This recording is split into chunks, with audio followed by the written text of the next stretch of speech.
नमस्कार, स्वागत है आप सभी का प्यारे अभ्यर्थियों। जय हिंद, नमस्ते। और डेली का वही पूछना, क्या कैसे हैं आप सब, पढ़ाई कैसी चल रही है। लेकिन मुझे पता है कि आप सब बढ़िया पढ़ रहे हैं, कोई दिक्कत नहीं है और क्लास आप डेली अटेंड भी करते हैं। आप सभी का बहुत बहुत धन्यवाद। सक्सेस पॉइंट इंडिया के चैनल के इस कार्यक्रम जी के क्विज में आप सभी का स्वागत है। प्रारंभ करते हैं बिना किसी विलंब के आज की क्लास को। और आज के क्लास में पहला सवाल है आपके सामने। पहला प्रश्न है कि भारतीय संविधान की किस अनुसूची में नगर पालिकाओं की शक्तियों और जिम्मेदारियों से संबंधित प्रावधान है। ऑप्शन देखिएगा, चौथी अनुसूची, अगला ऑप्शन है आपका 9वीं अनुसूची, 6वीं अनुसूची या फिर 12वीं अनुसूची। यानी भारतीय संविधान की किस अनुसूची में नगर पालिकाओं की शक्तियों और जिम्मेदारियों से संबंधित प्रावधान किए गए हैं। और प्यारे अभ्यर्थियों, सही उत्तर होगा आपका 12वीं अनुसूची, यानी डी ऑप्शन आपका सही है। यानी कहने का अर्थ है कि संविधान की 12वीं अनुसूची के तहत नगर पालिकाओं की शक्तियों और जिम्मेदारियों से संबंधित प्रावधान किए गए। क्लियर हुआ।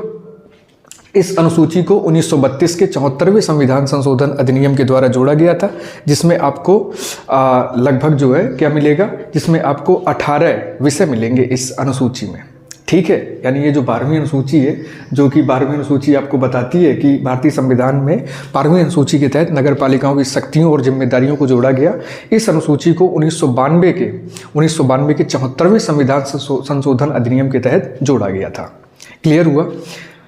भारत में ईस्ट इंडिया कंपनी के व्यापारिक एकाधिकार को समाप्त करने के लिए किस अधिनियम का गठन किया गया था। देखिए, भारत में जब ईस्ट इंडिया कंपनी आई, कंपनी आने के बाद में इन्होंने क्या किया कि एक ब्रिटिश विस्तार नीति के तहत इन्होंने हर जगह कब्जा कर लिया।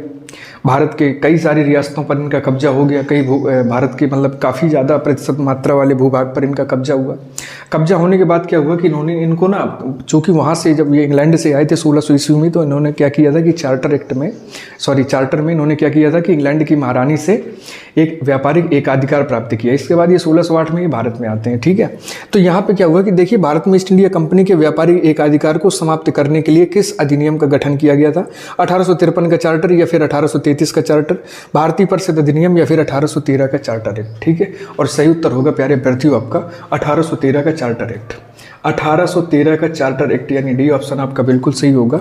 बात करें 1813 के चार्टर एक्ट की, तो देखिए ईस्ट इंडिया कंपनी का जो व्यापारिक अधिकार था, इस 1813 ईस्वी के चार्टर एक्ट के तहत चाय और चीन के साथ व्यापार को छोड़ करके, यानी चाय और चीन के साथ जो व्यापार हो रहा था, इसको छोड़ करके पूरी तरीके से समाप्त कर दिया गया। ठीक है, केवल और केवल ईसाई जो मिशनरियाँ थीं, तो ईसाई मिशनरियों को क्या किया गया कि धार्मिक प्रचार प्रसार की स्वतंत्रता दी गई, यानी इनको अनुमति दी गई। अब इसी अनुमति के आधार पर, या हम कहें कि इसी अनुमति के अनुसार आपके भारतीय संविधान के अनुच्छेद 25 में, भारतीय संविधान के अनुच्छेद 25 में आप सभी को, यानी भारतीय नागरिकों को धार्मिक स्वतंत्रता प्राप्त है। क्लियर हुआ। यानी 1813 को जो चार्टर एक्ट था, इस चार्टर एक्ट के तहत ईस्ट इंडिया कंपनी के सभी प्रकार के व्यापारिक एकाधिकार मतलब कि समाप्त कर दिए गए, केवल चाय और चीन को छोड़ करके। क्लियर हुआ। जो ईसाई मिशनरी थे वो भारत में आकर के अपना धार्मिक प्रचार प्रसार कर सकते थे। इसी धार्मिक प्रचार प्रसार के तहत क्या किया कि बाद में जब भारत का संविधान बना, तो भारतीय संविधान के अनुच्छेद 25 के तहत भारतीय नागरिकों को धार्मिक स्वतंत्रता प्रदान की गई, यानी कि धर्म के मामले में आप अपने धर्म का प्रचार प्रसार कर सकते हैं। क्लियर हुआ। अगला प्रश्न देखिएगा कि गन्ने का उचित और लाभकारी मूल्य FRP किसके द्वारा अनुमोदित किया जाता है। कृषि उपज मंडी समिति द्वारा, भारतीय खाद्य निगम द्वारा, भारतीय राष्ट्रीय कृषि सहकारी विपणन संघ लिमिटेड द्वारा, या फिर आर्थिक मामलों की कैबिनेट समिति द्वारा। मतलब कि 4 ऑप्शन है आपके सामने, इन चारों में से एक ऑप्शन आपका सही है। गन्ने का जो उचित और लाभकारी मूल्य होता है, जिसको हम FRP के नाम से जानते हैं, वो FRP कौन डिसाइड करता है इन चारों में से। और सही उत्तर है आपका जो कैबिनेट समिति होती है आपकी, यानी यहाँ भी आपका डी ऑप्शन बिल्कुल सही होगा। यानी कि आर्थिक मामलों की जो कैबिनेट समिति होती है, तो प्यारे अभ्यर्थियों, आर्थिक मामलों की कैबिनेट समिति गन्ने का उचित और जो लाभकारी जो मूल्य होता है, जिसे हम एफआरपी के नाम से जानते हैं, वो एफआरपी तय करती है। क्लियर हुआ? केंद्र सरकार उचित और लाभकारी कीमतों की घोषणा करती है इसमें, ठीक है। और इसकी जो घोषणा है, तो देखिए इसकी घोषणा मतलब आर्थिक मामलों की मंत्रिमंडल समिति द्वारा की जाती है। तो जो आर्थिक मामलों की जो मंत्रिमंडल समिति है, यानी कि जो केंद्र सरकार की जो कैबिनेट समिति है, तो कैबिनेट समिति आपके गन्ने का मतलब जो एफआरपी है, वो एफआरपी तय करती है कि गन्ने का इस बार मैक्सिमम प्राइस क्या होना चाहिए और मिनिमम प्राइस क्या होना चाहिए। क्लियर हुआ? अगले प्रश्न की ओर चलें तो देखिए पूछा गया है कि न्यू कैलिडोनियो ने किससे स्वतंत्रता को अस्वीकार कर दिया? न्यू कैलिडोनियो ने किस देश के साथ स्वतंत्रता को अस्वीकार कर दिया? यूनाइटेड किंगडम, जर्मनी, फ्रांस या फिर नीदरलैंड?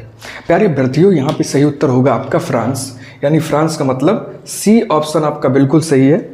अब यहाँ पे बात करें सही आंसर की, तो देखिए जो न्यू कैलिडोनिया है, तो न्यू कैलिडोनिया के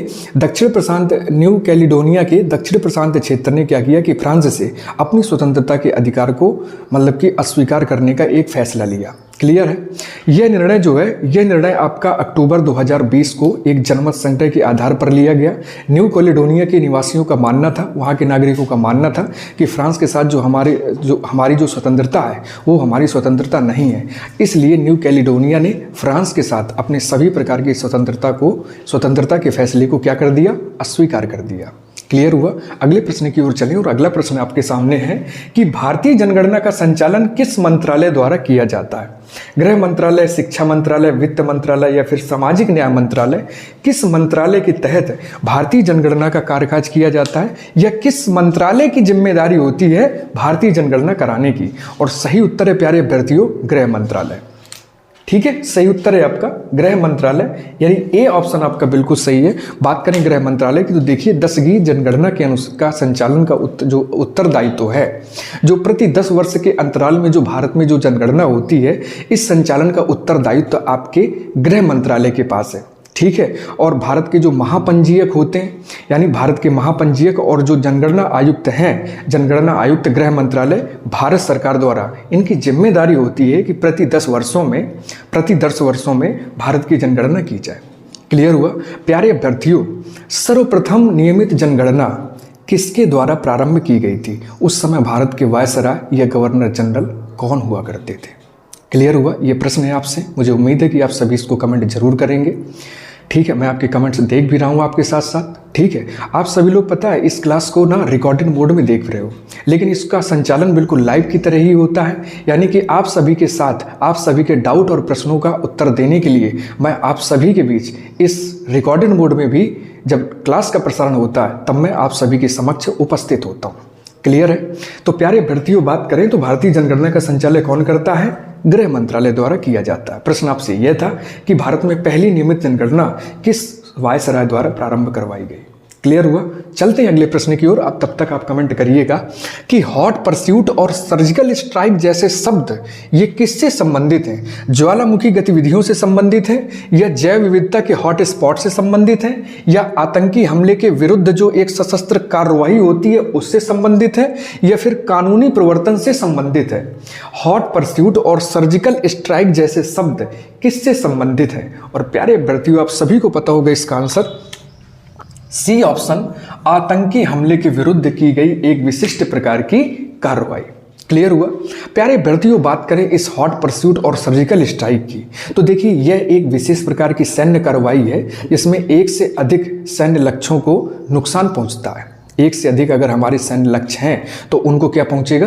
नुकसान पहुंचेगा। साथ ही साथ क्या होता है कि सैन्य कार्रवाई करने के बाद जो हमलावर जो सैन्य टुकड़ी होती है वो वापस अपने क्षेत्र में आ जाती है।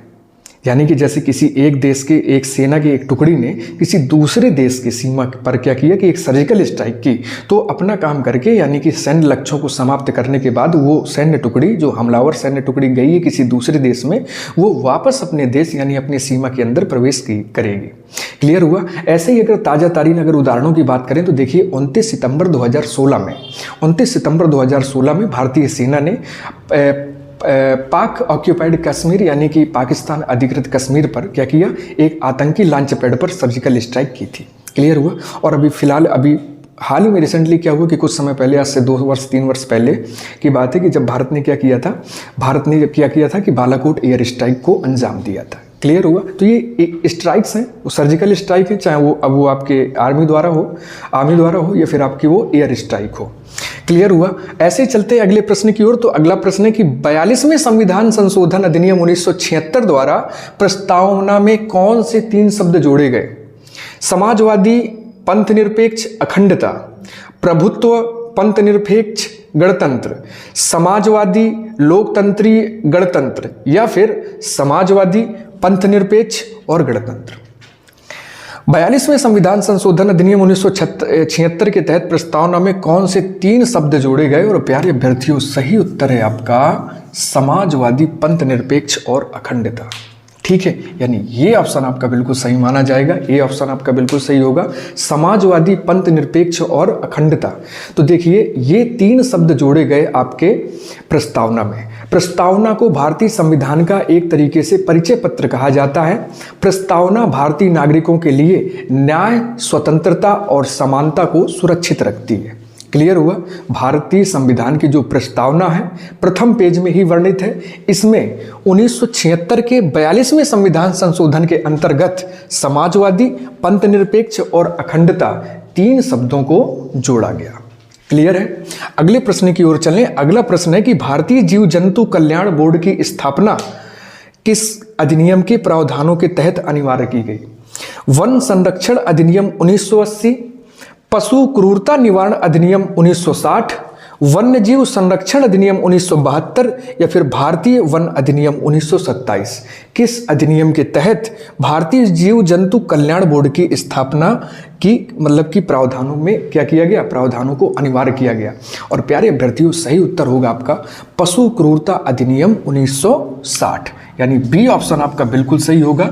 पशु क्रूरता निवारण अधिनियम 1960 के तहत भारतीय जीव जंतु कल्याण बोर्ड की स्थापना की गई। क्लियर हुआ?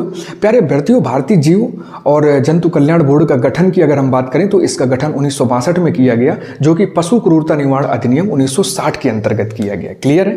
जिसमें भारतीय जीव जंतु कल्याण बोर्ड के एक स्थापना की गई। और यह बोर्ड जो है ना, तो देश के जितने भी पशु पक्षी हैं इनको एक सुरक्षित एक जैव मंडल प्रदान करने के लिए, ठीक है, और कई तरीके से पशुओं के खिलाफ हो रहे अत्याचारों पर कड़ाई से इनका अनुपालन करने के लिए इस बोर्ड की स्थापना की गई। क्या नाम है? भारतीय जीव जंतु कल्याण बोर्ड।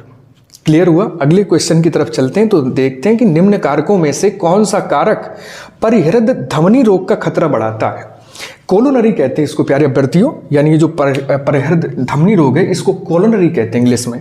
निम्न कारणों में से कौन सा कारक कोलोनरी का खतरा बढ़ाता है? रेगुलर रूप से व्यायाम करना, या फिर सामान्य शरीर द्रव्यमान सूचकांक, या फिर तनाव यानी टेंशन और संतुलित आहार नियमित रूप से लेना? कौन सा है जो आपके परिहृद धमनी रोग का कारण बन जाता है? और सही उत्तर होगा प्यारे अभ्यर्थियों सी ऑप्शन, यानी तनाव, एंजाइटी, चिंता, टेंशन, ये चीजें आपके कोरोनरी रोग का कारण बन सकती हैं। प्यारे अभ्यर्थियों, ये आपका जो क्या नाम है इसका, परिहृद धमनी रोग। ये जो परिहृद धमनी रोग है ये हृदय रोग के लिए जो है ना, तो तनाव, मुख्य रूप से तनाव एक सबसे बड़ा जोखिम कारक माना गया है। ये आमतौर पर हृदय के चारों ओर की जो धमनियां हैं उन धमनियों की दीवारों पर एक वसा के जमाव के कारण ये होता है। अगर आपके हृदय के चारों तरफ धमनियों की दीवारों पर अगर वसा का एक उच्च तरीके से किया बढ़ जाएगा, एक वेटेज, तो क्या होगा कि आपको कोलोनरी सिस्टम से संबंधित समस्या हो सकती है। क्लियर हुआ? चलिए प्यारे अभ्यर्थियों, बात करते हैं आज के कुछ के इस लास्ट क्वेश्चन की। और लास्ट क्वेश्चन है कि नई अखिल भारतीय सेवाओं के सृजन का अधिकार किसके पास है? भारतीय संसद, केंद्रीय गृह मंत्री, भारतीय प्रधानमंत्री या फिर भारतीय राष्ट्रपति? निम्न में से किसके पास है अखिल भारतीय सेवाओं के सृजन का अधिकार? और सही आंसर है प्यारे अभ्यर्थियों भारत की संसद।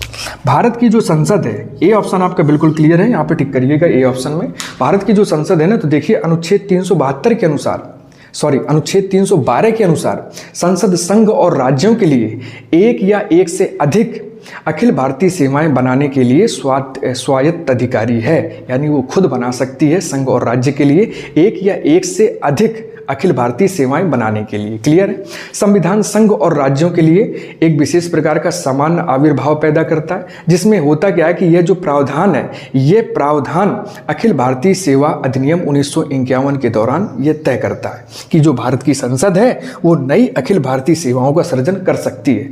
प्यारे अभ्यर्थियों, इसका स्क्रीनशॉट लीजिएगा। और बात करें प्यारे अभ्यर्थियों वर्तमान में अखिल भारतीय सेवाओं की, तो निम्न 3 प्रमुख जो अखिल भारतीय सेवाएं हैं, जैसे आपका भारतीय प्रशासनिक सेवा जो कि IAS कहलाता है, भारतीय पुलिस सेवा जो कि आपका IPS कहलाता है, और भारतीय वन सेवा जो कि आपका IFFS के नाम से जाना जाता है। ये सभी अखिल भारतीय सेवाओं के सृजन का अधिकार आपके भारतीय संसद के पास है। क्लियर हुआ? प्यारे अभ्यर्थियों, मिलते हैं आपसे कल बिल्कुल इसी समय। तब तक बने रहें हमारे साथ। नमस्कार, जय हिंद।